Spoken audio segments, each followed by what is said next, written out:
6:30มหาสิริสุขสวนน้ำจักสิไปใส่มันไปลงเห็นหรือว่าขับขึ้นแต่ยังบ่ฮู้ไปรวมกันลมแห้งกับบ่ได้ไปไกลมันยังเมื่อยอยู่สึกดิสโนก่อนทุกคนมาเ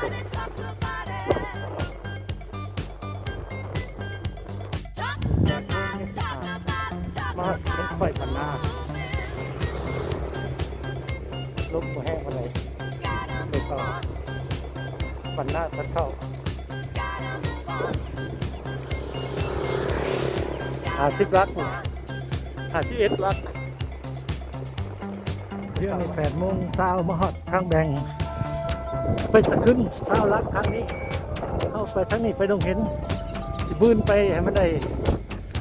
อย่างต่ำก็ให้มันฮอดลงน้ำตาล80 ลักเพื่อไปกลับให้มันได้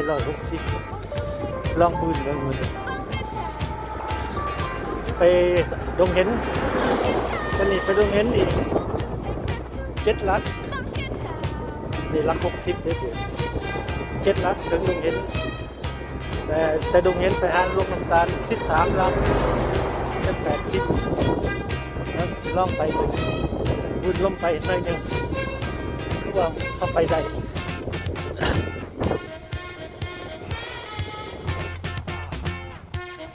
เรื่องนี้8:35มาฮอดเมื่ออัศพรพระฮอดดงเห็นเลยทั้งแบกไปเมื่ออัศพรทั้งนี้ไปเมื่ออัศพร20 ลักก็4ให้20 ลักนี่เขาไปดงเห็นฮอดดงเห็นเลยวันนี้สิไปต่อจะใช้หอดจังไดลมต้านแห้งแท้ลมแห้งนี่แห้งหมดเลยล่ะลองบืนมันซื่อๆจะได้จักลักอีกเรื่องลงเย็น8:30 9:30นะ9:30หอดลงน้ำตาลไปบ่อยหอดเป็นลักลัก91ก็81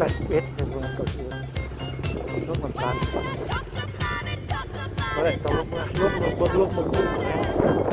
แห้งคือแลนได้ไป12 13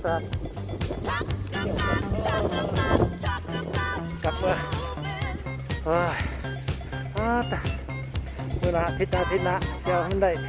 ทิศหนึ่งเมื่อยโทษหากระลุกไข่กลับเมื่ออีก81 ลักแล้วมื้อนี้ได้162ปานนั้นแหละอยากเมื่อง่ายใครแน่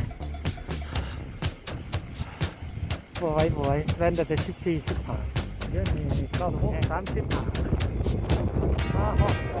วัดเจรมองเขาไปหาลักทั้งแบงเจรมองแต่เมื่อสวรรค์อีก75 ลัก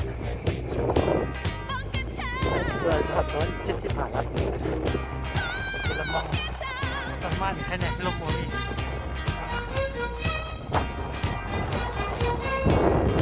10 โมงยังหอดลงตลาดลงเห็น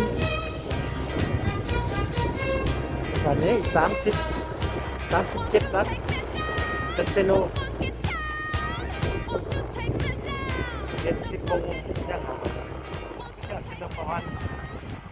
11 โมงครึ่งตัดมาใครเนี่ยลมบ่มีตัดไปเกือบตายบังรถเลยบังประเด็นมันขับรถโอ้ยเนาะ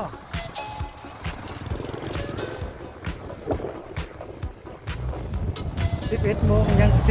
10มาฮอดบ้านเราสุริยะเฮ้ย45 ลักจะถึงสวรรค์นะเขตลมแห้งขนาดนี้ลัก45 ลักถึงสวรรค์นะเขต11 โมงยัง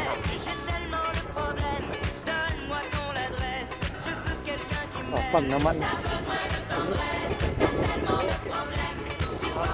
เรื่องนี้11:15มาฮอดเซโนกลับมาฮอดเซโนเลยไม่อีก32 ลักฮอดสวรรค์ห าวันพักที่หนักจะได้เปโน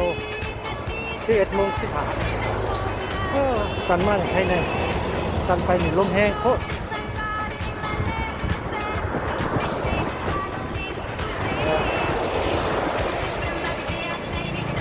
นี่มาฮอด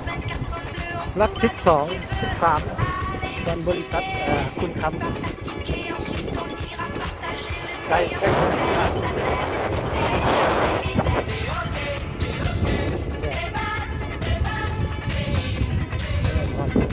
นี่12ลักหอดเงิน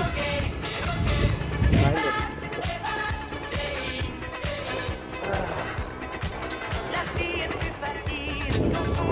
บ่าย2 โมงหอดเงินยามเขาเอาขยายรัก12นี่ไปเนี่ยแล้วสิลงในเพจน่าจะถีบรถเลยมาแวะเพิ่นถามข่าวเพิ่นใครอยากซื้อเนี่ยก็กบปูปลามาโหลดเด้อบุ๊ดนี่กบกิโลเท่าไหร่เพิ่นกิโล50ไป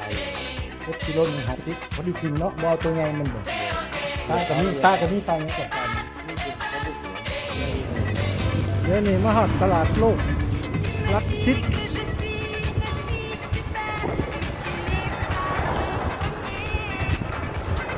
เฮือนแล้ว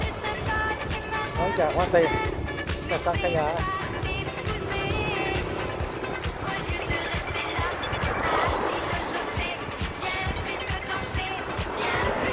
ลงรักแต่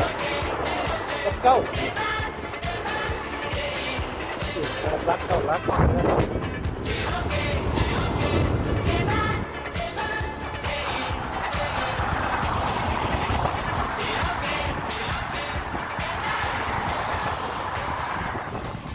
ก็ดี4 โมงแรงมอเทือนมันนี่ไปอะไรรัก162รักเราจะไปพลานบ่ฮอดซ้ำลมแห้งโคตรไปฮอดแต่ลงน้ำตาล8 รัก 81เลยมา